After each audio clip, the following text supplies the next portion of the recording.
Welcome back everyone, and any new viewers here, welcome to my channel. My name is Peter and I'm a growth marketer at Pear. I am basically documenting my journey, my life, to scaling this brand to 10 million in annual revenue and perhaps more down the road, but that's the initial goal I have set for now. And in this series I share my success, my failures, and anything else that I think is necessary to document. And when I look back, I'll be very grateful for this journey. So just an update. It's been a terrible performance in terms of performance marketing the last 10 days. Been told with other brand owners that they are suffering this shift in marketing performance. Number one, CAC is rising. Just overall, AOV is dropping as well from Facebook. I usually experience it during October, but I don't know why we're experiencing during September. Very interesting. And number two, in terms of funnel health, it's been the conversion rate halved, and nothing really changed on the website. The email flow didn't change, our spend didn't change, our offer didn't change either. So it's been interesting to see the conversion rate dropping. So overall, number one, revenue per visit is going down, unit per order is going down, and every day is very volatile. And I guess our 80% of traffic coming from Facebook, and because Facebook is an auction platform, we might be experiencing it harder.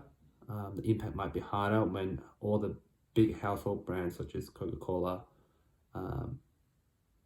Uniqlo, BMW, they will be spending a lot of money during Q4. Sorry, I take BMW away because they usually have a sale on end of financial year, so they won't be going hard on Q4. But besides that, I think Q4 for me and probably any other e-commerce brands out there right now, Q4 will be very, very important for them. And Q1 is usually a downtime for D2C brands. And with all the economic macro shifts that's happening right now, Q4, it will be whoever has the best offer, best funnel, and a best creative as well.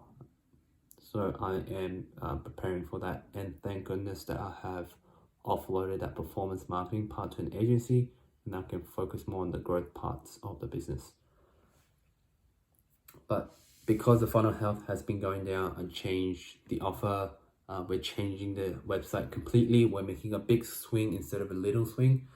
So we know that these big swings that we're taking, if we see a direct impact, we know that there's a correlation, and we'll be implementing these big swings for a longer time.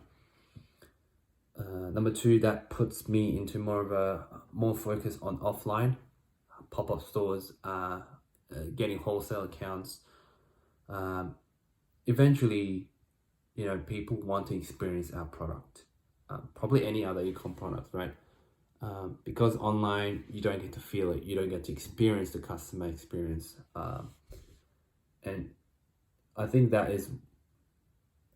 any D2C brands that go above 100 million, they will eventually move out to offline, because that's how natural, that's a natural progression of a D2C brand.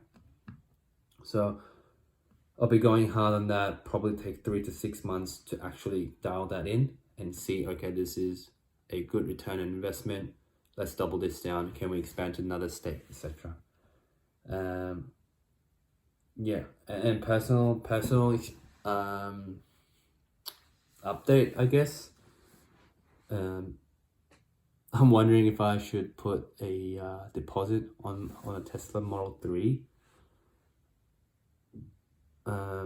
The base model, I think it's around 65,000, but I want a long range, and I want a full automatic feature. That's probably gonna cost 100,000. But I really want to push myself.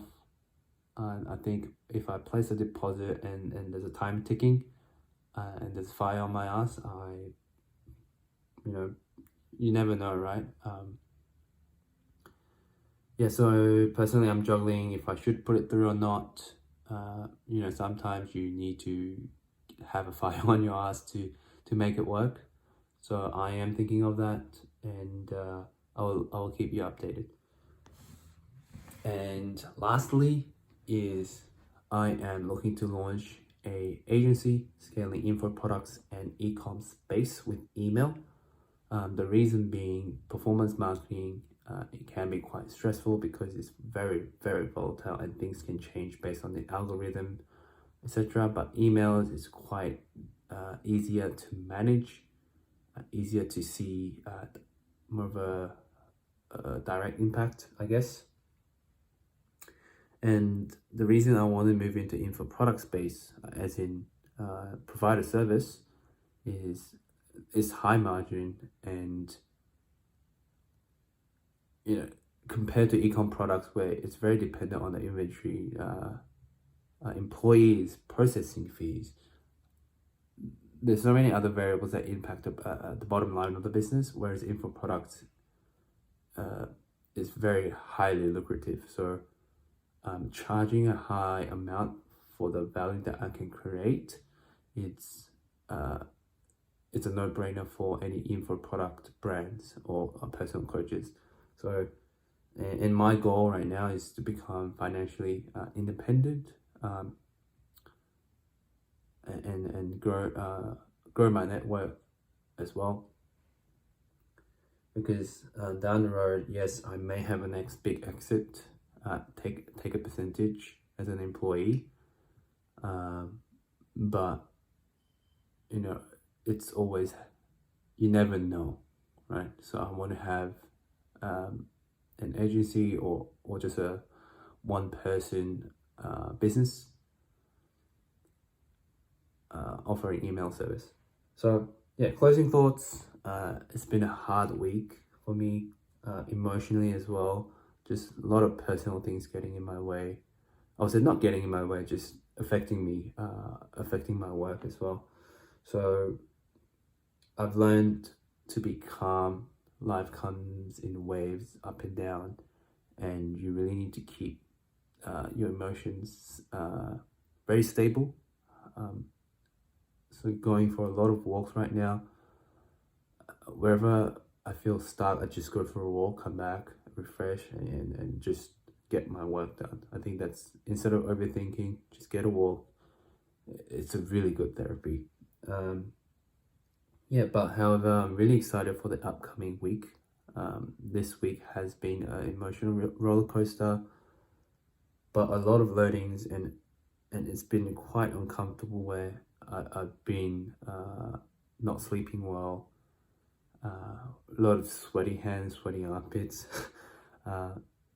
It usually happens when I'm quite in a very uncomfortable position, but it means these big problems, it means I just have to grow into a better character, a person that can solve these problems, and my value in the marketplace will be bigger.